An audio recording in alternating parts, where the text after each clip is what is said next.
Right, it's time for another homebrew tasting or review. Just move those beers.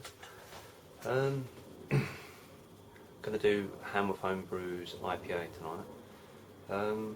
Just like my camera really struggles in the low light, even though it's still daylight out at the moment. It's just, I don't know, it just doesn't cut the mustard. It's only a little cheap camera and that, but I'm kind of thinking that I might need to invest in something a little bit better, because it's just at low light. I don't know whether they're all like that, and it's really not worth spending more money on one. I just don't know. But I see some people's videos and they look crystal clear. I mean, I don't know if you probably polish them up later or anything like that you can do to it, but I kind of like to just record it and whack it straight up. I can't be doing too much sitting there and editing and whatnot.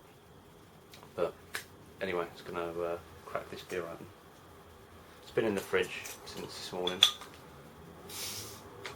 It's too hot to be drinking warm beer. Nice clean glass.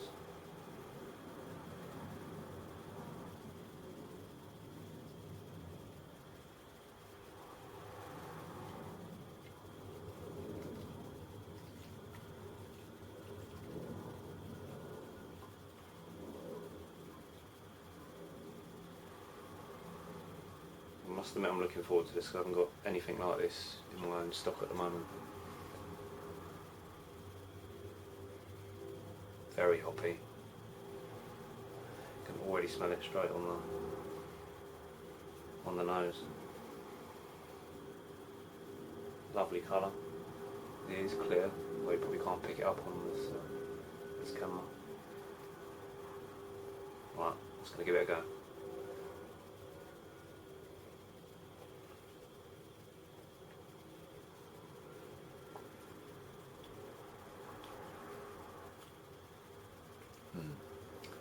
That's good. I believe it was Columbus and Citra, if I recall. You have to put it in the comments, but I'm pretty sure it was Columbus was one of them.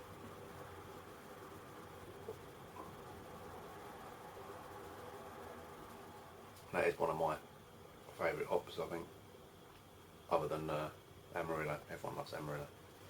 I've had a few like Columbus style beers. I've had some really dark beers as well with Columbus in that have been really quite nice.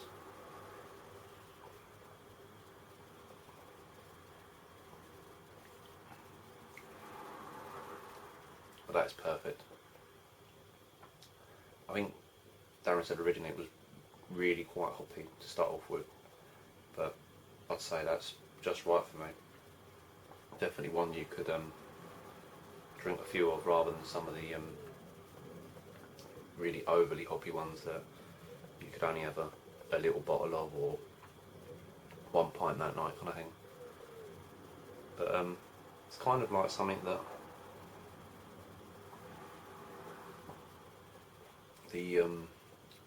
had a lot of Thornbridge brewery beers recently.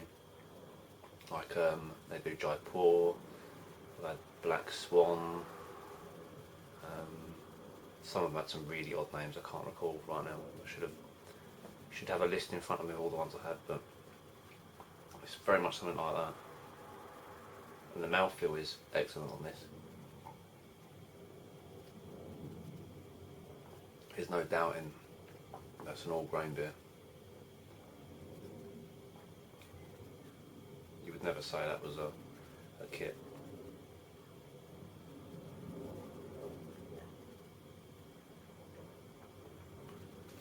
I think that's the one real thing you can't replicate with a kit, is the mouthfeel. You get some good mouthfeels on kits, but there is a bit of a difference.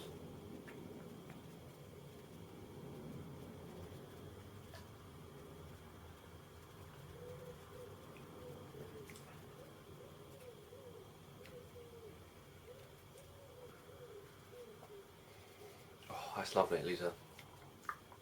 I want more taste in your mouth. Anyway, before I finish this all off, one other thing that I did do this week, after having the grief of the auto siphon, I thought that little plastic thing was coming off there.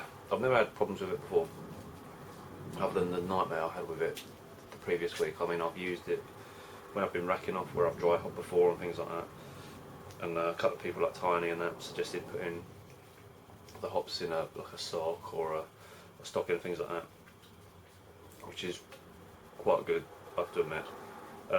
I know some people who have done that and then had kind of like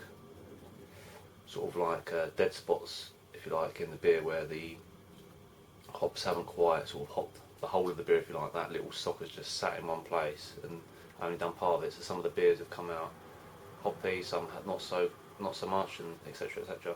And then I've read on some forums that some people suggest that the hops should be sunk to the bottom in something because you don't get as great a dry hopping if they're all just floating on top, which I've never found a problem to be what's saying. And it did make me think, do I need to start sinking in that? But really, I can't be asked to start, trying the things. So far it's worked for me, chucking them in as they are and letting them spread out. I don't quite know why they got stuck up in the thing. Well, I do, because like this doesn't have a little filter on the end of it or anything. So I thought in the week, is there a way that I could modify that? And obviously some people tape a little hop sock or a little filter thing. The little filter bag you get with the festival kits is really good. I should have got it, but it's like a little tiny thing. But rather than put it on that end, I normally put it on the hose end, which is great because nothing comes out in the bottling bucket and that. But if the hop has already got stuck in that black bit, you've got that in your bucket, there's no way you're going to get that out without pulling it all apart and taking the hops out and whatnot. So in the supermarket the other day, they do these little pots, like a little plastic, I don't know, like a food pot, if you like, with a lid. So what I did was cut a hole in that lid round the thing, the little black bit. Take that off first, push that through. It's a fairly tight what's name. It's not, it may allow 1 or 2 little bits of hop through, and that bit can go back on there. And then the pot bit can go onto that. So effectively, that pot is encasing the whole of the thing. And what I did was drill holes in the side, not at the bottom, so that if that does rest on the bottom, it's not going to suck any of the trub straight up. A bit like where you've got the little black nipple bit on the end. So the holes in the side will just hopefully allow the beer through. I've tested it out in water, it works fine, it siphons, it pumps out and all that lot. But whether or not it will work with hops in it, but my theory is if the hops do get stuck to those little holes, some may get through, but it's going to create another little barrier. If they do get stuck to the side when there's a vacuum, moving that ever so slightly in the beer is going to shake them off.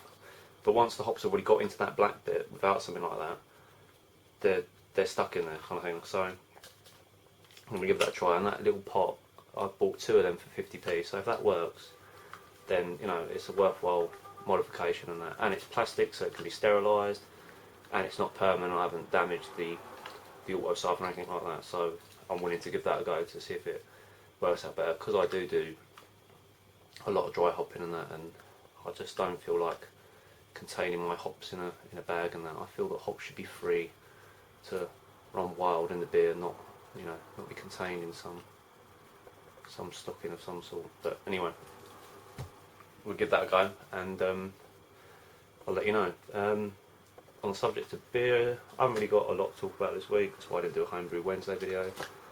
I'm going to brew up a Cooper's Pale Ale kit this weekend. Funny enough, I've got Columbus to use in that. I'm only using just Columbus in that. And then after I've got that out of the way, hopefully I'm going to try and get to work on the boiler, which I keep saying I'm going to do but never get the time to do it. And then in 2 weeks or so time, I think I'll knock out my first all grain. I've got a kit to do. I'll keep it simple first thing. It's a wheat beer kit, it's American wheat beer, so I'm going to give that a crack and see how it goes. But back onto the beer, I would say for me, I can't fault it. It's a 10. I would pay for that. If I picked that up in my local beer shop, and Darren knows the one I mean, I'd be pleased that I bought that, because I have bought some good beers from there, and I've also bought some shit beers from there. And there's nothing worse than spending hard-earned money on beer that don't taste great. But this, I'd happily drink. all night.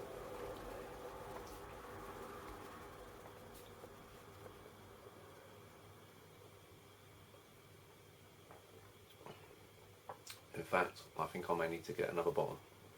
We'll have to do another trade very soon.